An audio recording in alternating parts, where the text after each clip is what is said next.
topics which we'll be covering for the day is what's a class and object in Python, right? So that is what I'm going to cover. Other than that, we will explore some more in OOPS. But to start with, I hope you can recall that object is a multi-value container. I hope every one of you can recall, right? Object is a multi-value container. Then what is class? It's a textual representation how an object will look like. Now, the prime important thing is to detect what is an object in my software, right? I am saying it's a multi-value container, but how I will be able to know that where lies the multi-value container in my software design? Let's say I wanna write an Amazon app. So I want to create an Amazon. So I will identify the user as an object. I will identify that the user is an object. Now how I will identify?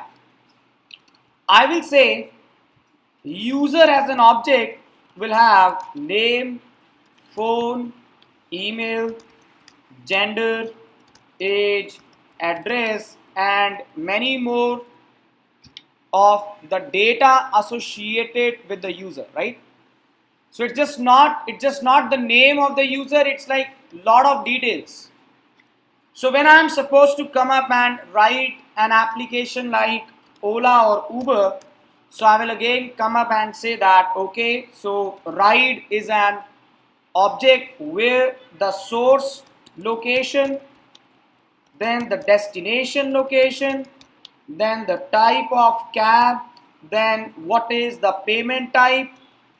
So this represents the data associated with the object, and there can be even more data. So while designing a software, I am focused on understanding about the data first, right? And this object is nothing, it is also referred to as model, right? So in our model view controller, your object denotes the model which will hold the data. Now take a moment time and think of some more objects. Let's say you got WhatsApp, you got Instagram, you got this Amazon, Uber, or any other software. Try to identify minimum of 2 objects and write them in your notebooks along with their attributes. Please write down, guys. So try to identify 2 objects and write down their attributes. Minimum 3 attributes each.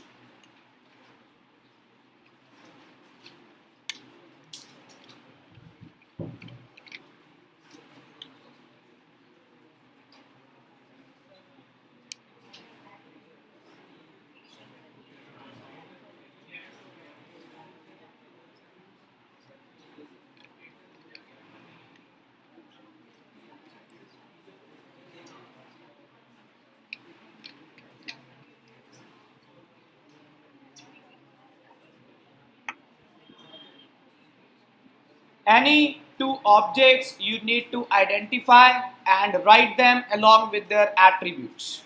So the data associated with a multi-value container called object is also referred to as attributes of an object.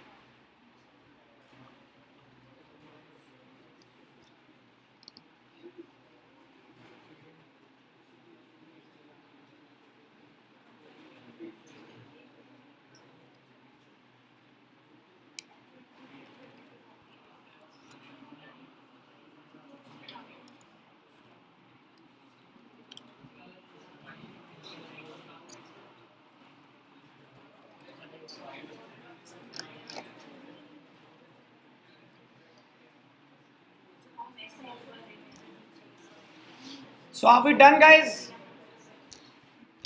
So can I get some answers from you guys? Okay, so please let's maintain silence first, right, guys? Yes.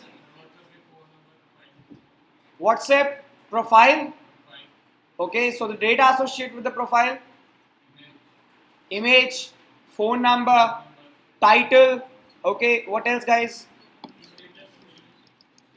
WhatsApp status.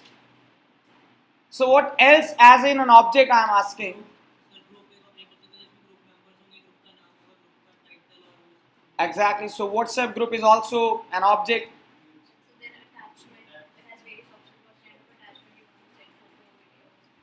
Now she has taken up an example of attachment, right? Attachment can be a photograph, attachment can be some image, this audio, this video. So I am not saying that attachment is having, I am saying attachment can be. So we say this as generalization, right? So it's not an object now here. What else, guys? Anyone who thought of writing that I have written a different object? Didn't write an object right now?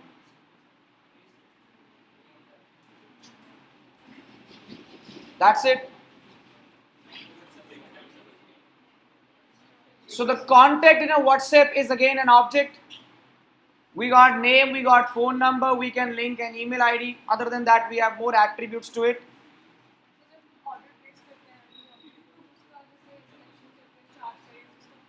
Very good. So when we are supposed to buy this guy called product, so product is also an object, right? We got a product ID, we got the name, we got the price, we got some size, color, brand, etc., etc.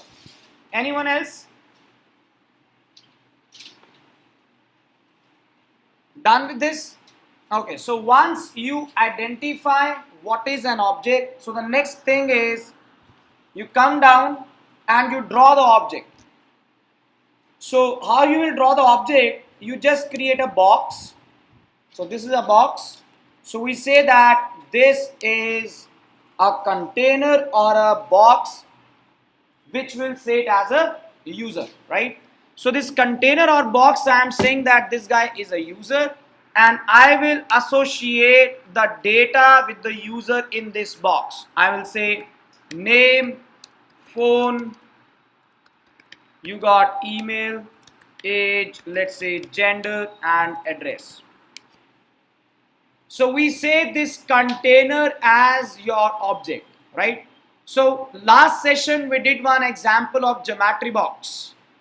So geometry box is an object which can contain lot of data, either same type or different type, right? So we got geometry box having scale, pencil, eraser, sharpener, so all is different.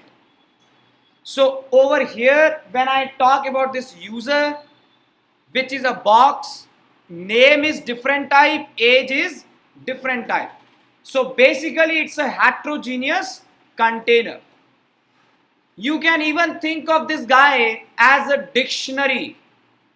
So we did dictionaries in our sessions, right? So it's like key value pair. So over here we defined the keys beforehand, right? So we got these keys defined beforehand.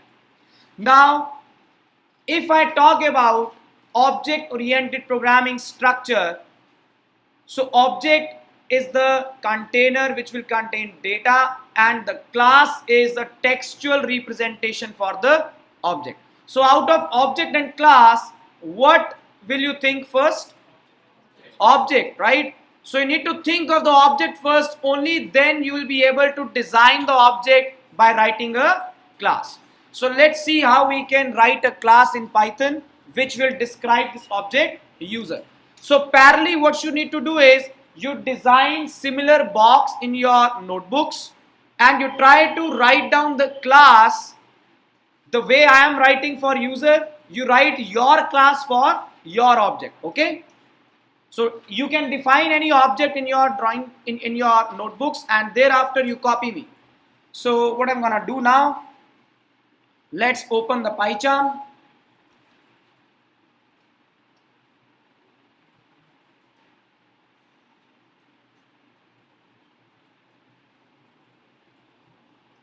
So here I am going to come up with,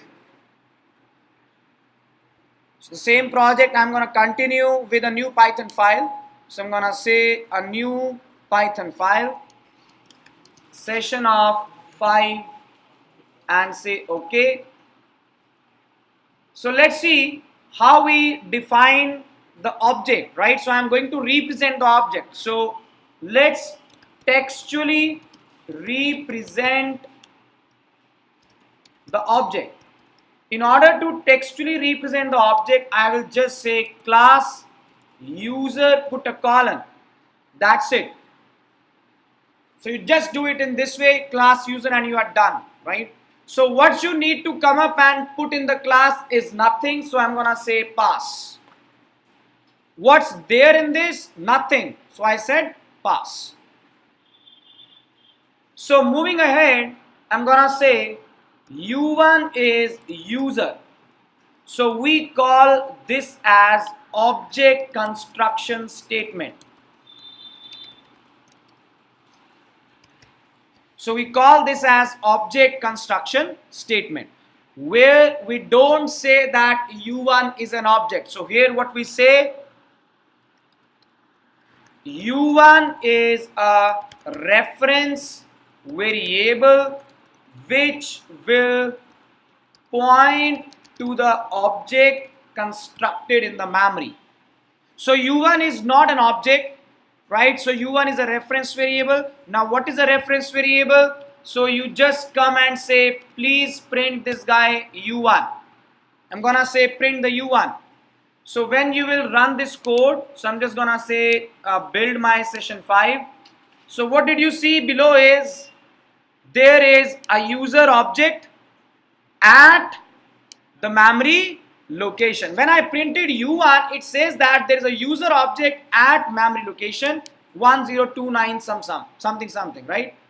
Similarly, I'm gonna say U2 is one more user, and you say print the U2. Let's run the code here, and now you see there is one more user object at some other memory location.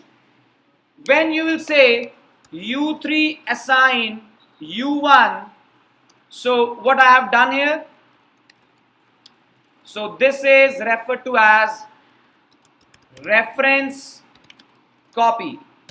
So I copied the address from the U1 into the U3. So U1 and U3 are the two different reference variables which will point to the same object, right? So when you print out U3 now, you see, oh, all right, this is something different. No, same address, right? So U1 and U3 coming out with the same address. So what will happen in the memory? Let's see. So in the memory, I got these three guys. So let me draw this RAM region. So in this RAM area, I got U1, U2 and U3, right? So you got U1, U2 and U3.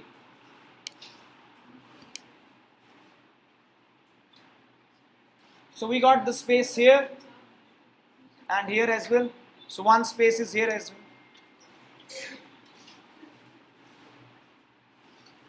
One guy can sit here. Do we have the space there as well? Can you shift one side?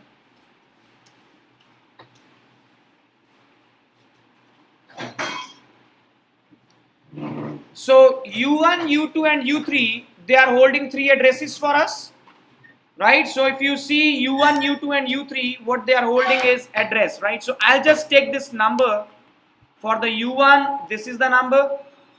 So I'm gonna come up and paste this number for U1. So the same address location is for the U3, right? And what is this guy U2? So this is a different memory location.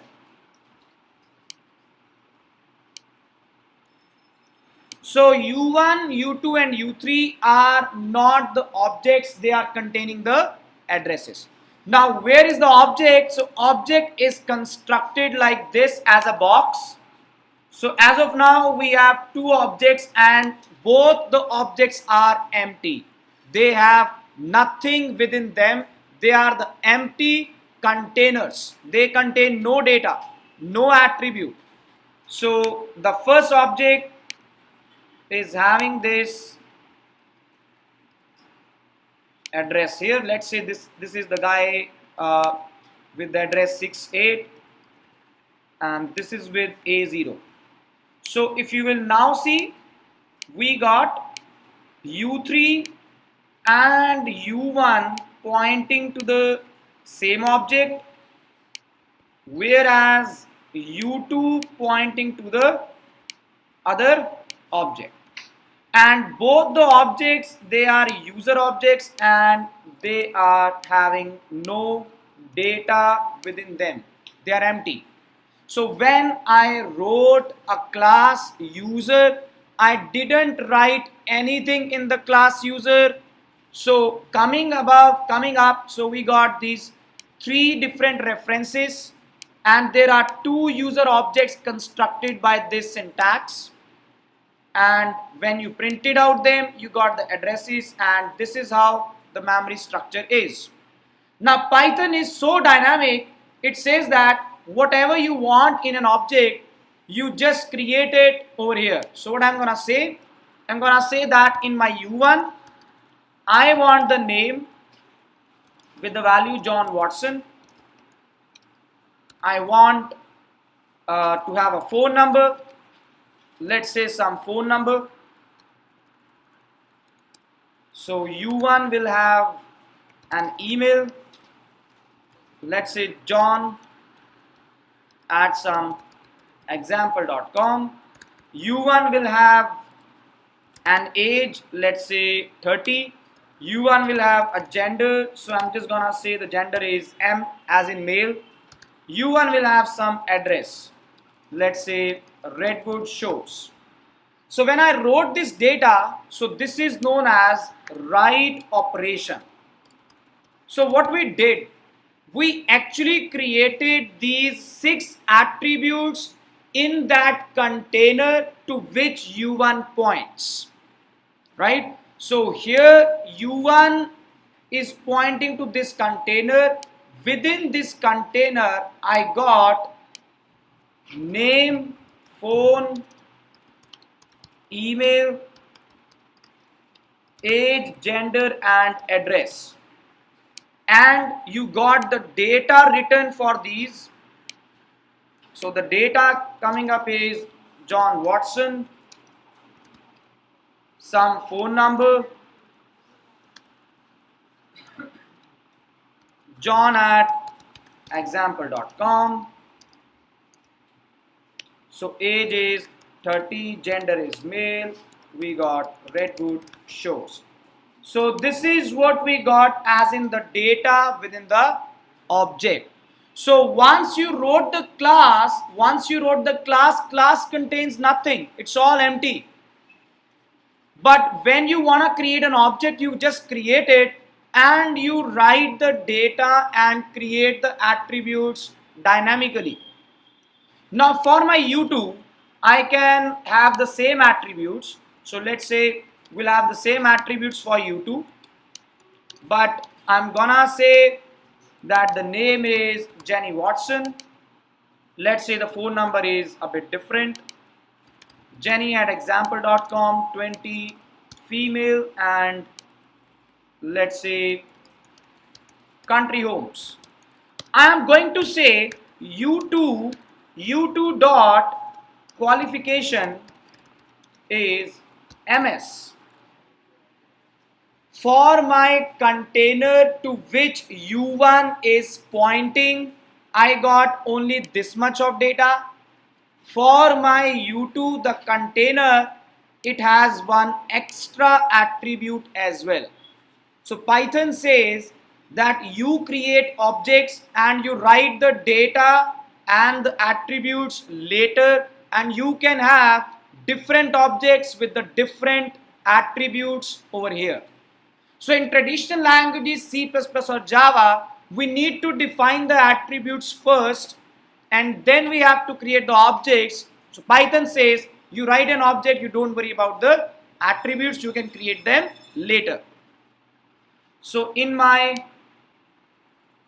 user object here,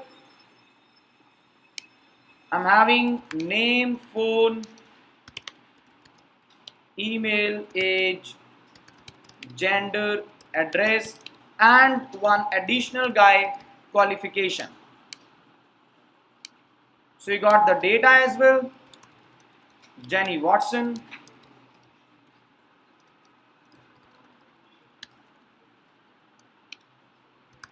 Jenny at some example.com.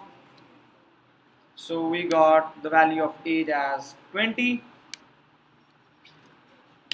Gender is female. Address is country homes. Qualification is MS. So this is the data for my second object. Now we want to see that is it there in the object the way I have drawn. How we'll come to know about it, that is it exactly the same story. So as a proof of concept, what I'm gonna do is I'm gonna say please print me u1 dot underscore underscore dictionary. So when you say u1 dot underscore underscore dictionary, so we call it a dunder now, double underscore guy. We'll understand about dunders later, right? But when you say print me the dictionary of u1 and you run the code here, so what you see is that in the u1 you got the name, phone, email, age, gender, and address. So isn't it a dictionary, guys? So the attributes which you are creating in an object, they are nothing but that's a data structure called dictionary. Now if you print out the u1 and u3, will they be same or different? They have to be same because u1 and u3 they are pointing to the same object, right? So now what I'm gonna do is I'm gonna re-execute the code here.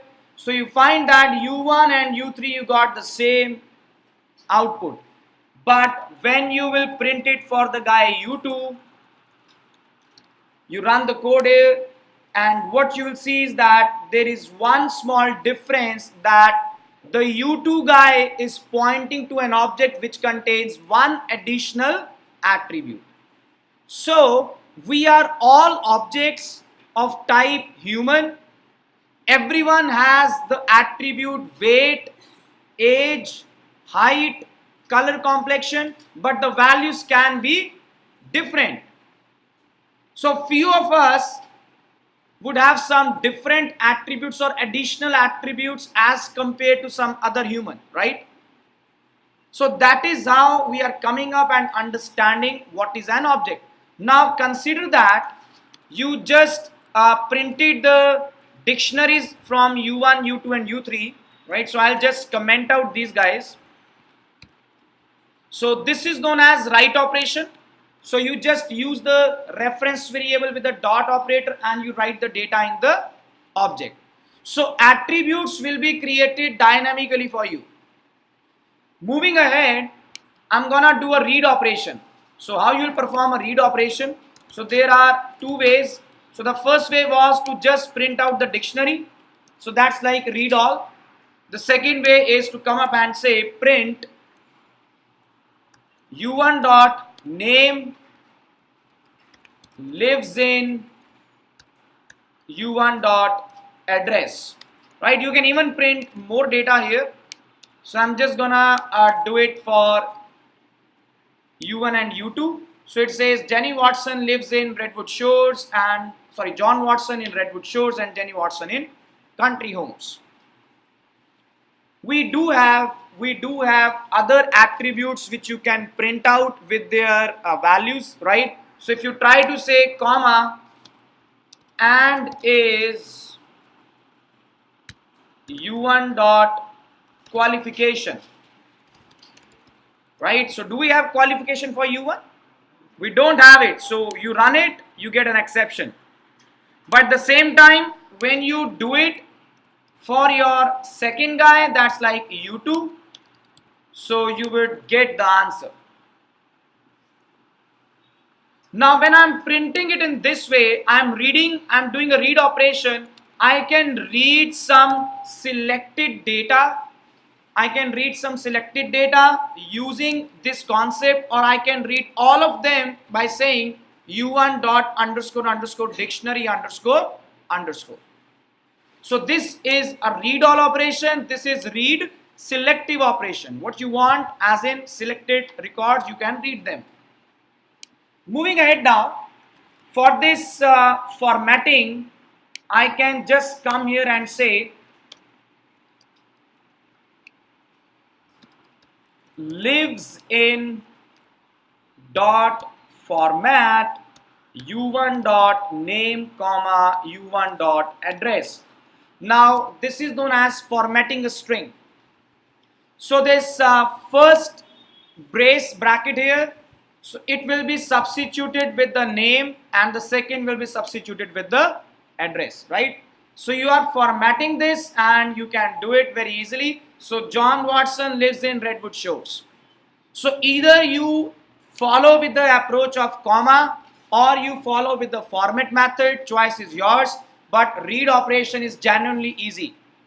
So writing the data in the object is total dynamic. You can have the attributes as per your choice.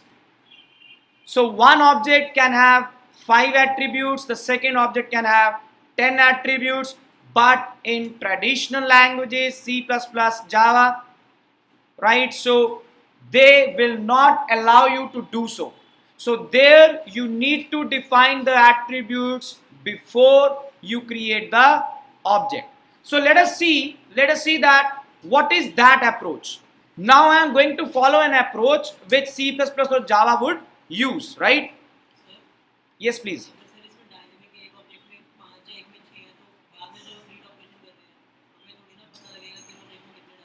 That is what you know it because you do it. So in the object 1 you did it, in the object 2 you only did it, right? So you know it only, then you will be able to do it.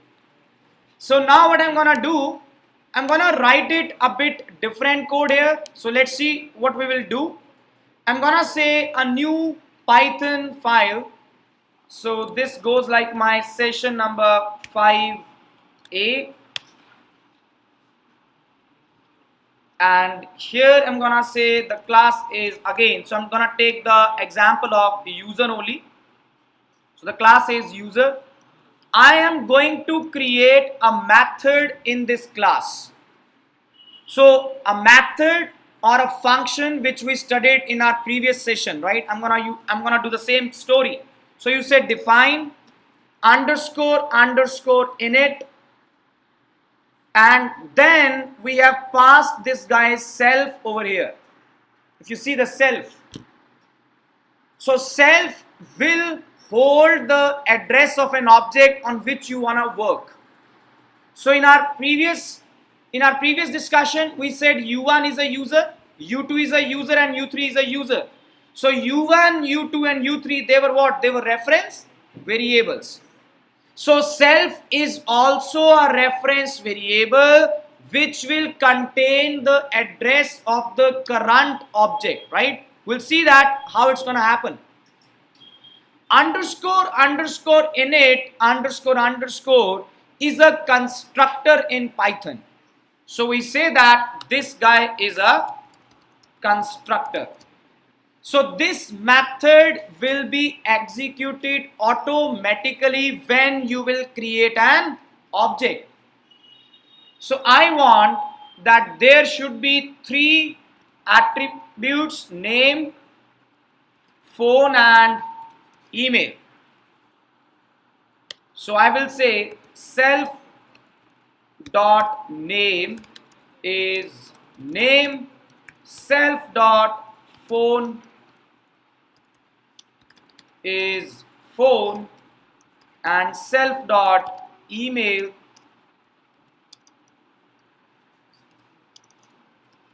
is email. Now very important thing which you have to observe here is that when I said self dot name, self dot phone and self dot email, this is the creation of attributes in an object. Till now there are no attributes in an object, but when you say self.name, phone and email, this is the creation of attributes in an object. So let me come up and define what I'm trying to say here now. So I will say U1 is user, but now you pass name, phone and email here. So I'm gonna say name is John Watson, phone is some phone number,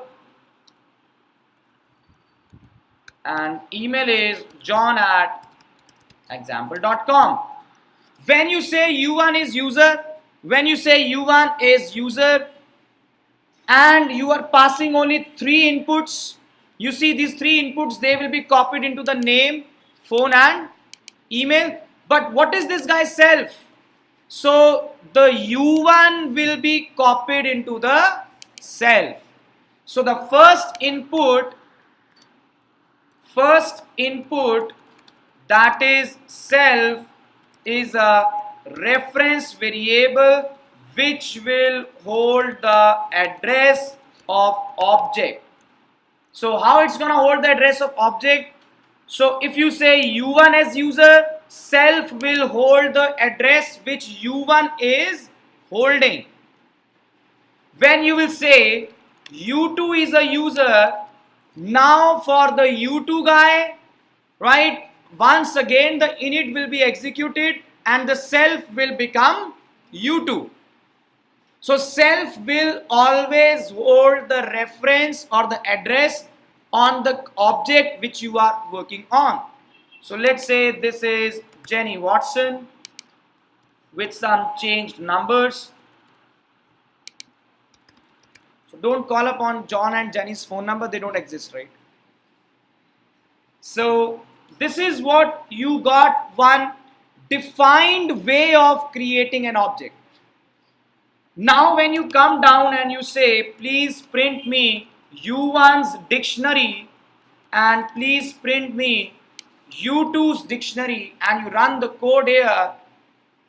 Okay, so my bad. So let me select the session 5A. So I'm just gonna run this file. So you see that. So now you see that we got the dictionary which is standard, right? So you got a standard way of creating an object now. But if you feel like, you can come and you can say U1.age is 30. And now when you run the code, you find that an age attribute is additionally added later.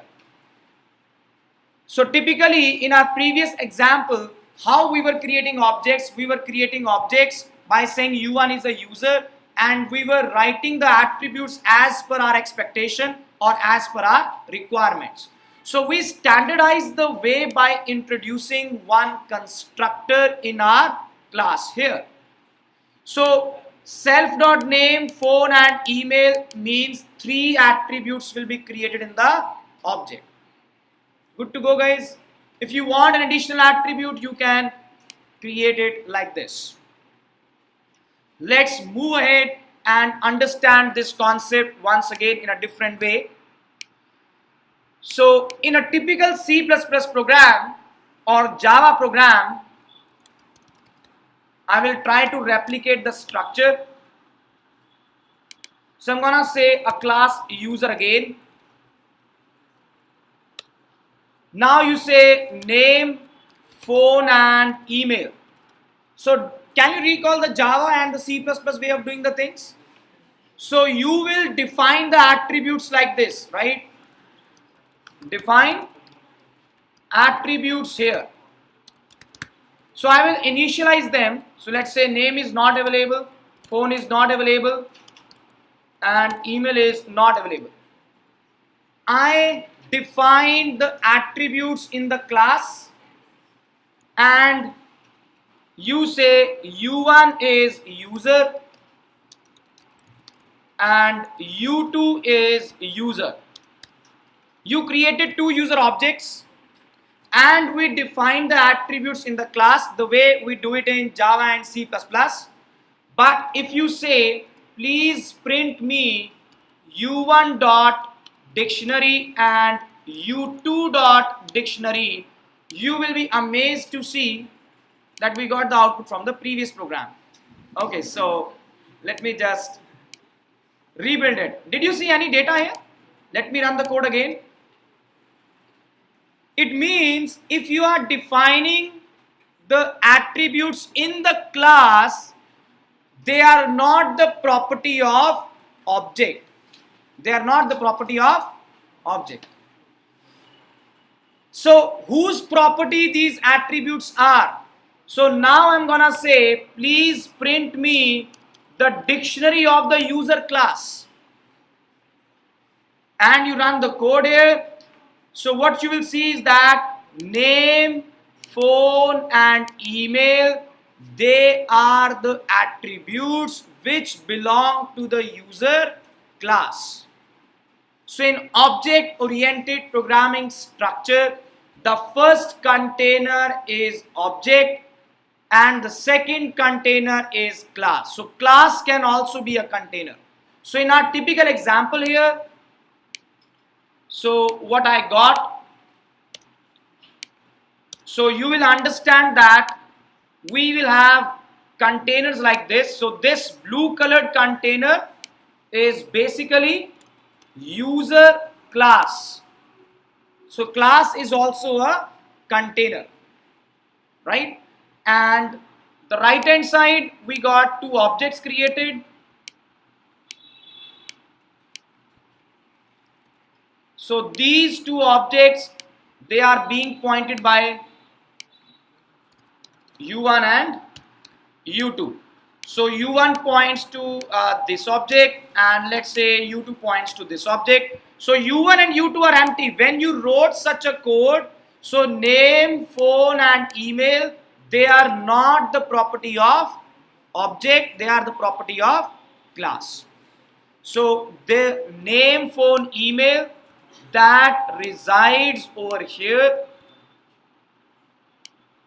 in the class. So name, phone and email. Yes, so you can understand them as static variables. In Java or C++, the keyword static defines them, but here you need not to put any keyword static. So it's self-understandable that if you define something here in class, so these attributes, they will belong to class, not to the objects.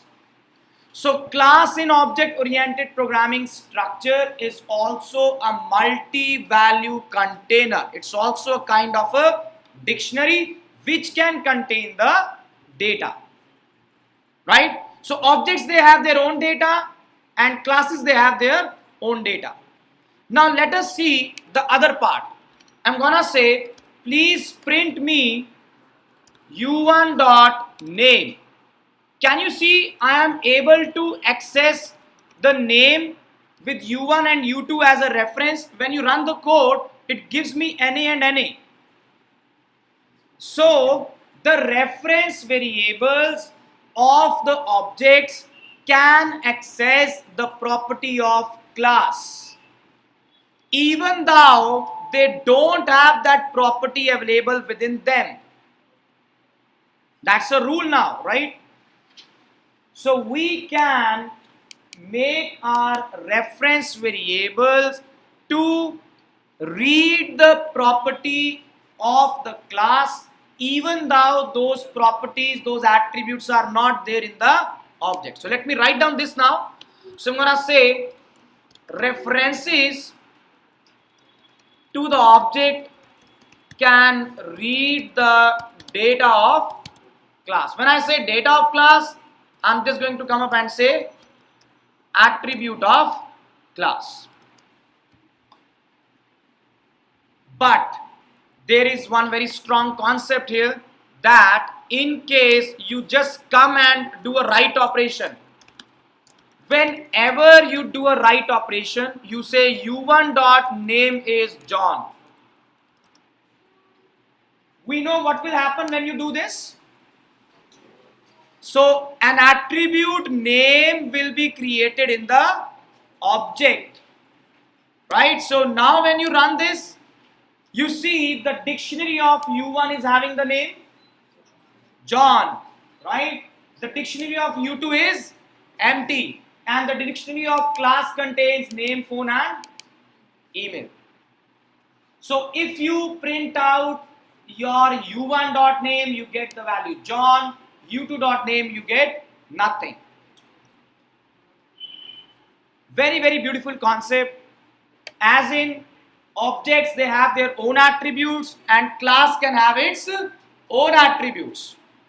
The attributes within an object, they can be created using a constructor with the self concept which we did, or you can directly do a write operation. It means creating an attribute and assigning a value to the attribute.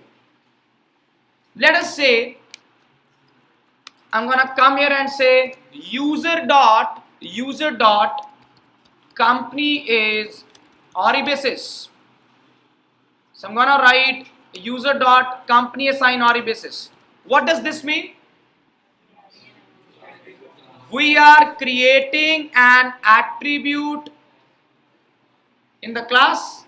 You see over here, you got an attribute created in the class. So for accessing or creating the attributes within the class, you use the class name.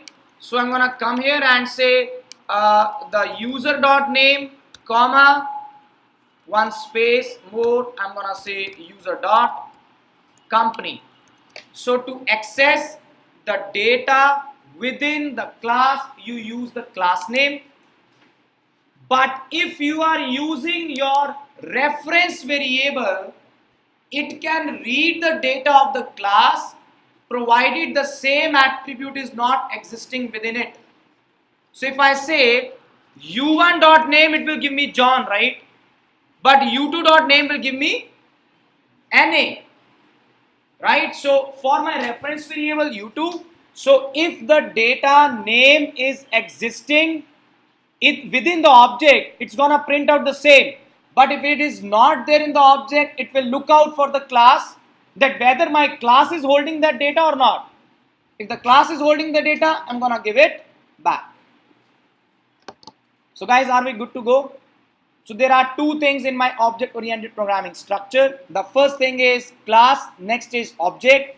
Objects, they will have their own attributes, class will have its own attributes. So if you are going to define the attributes in this way, they are not the property of object, but they are the property of class. Alright, so just give me a moment.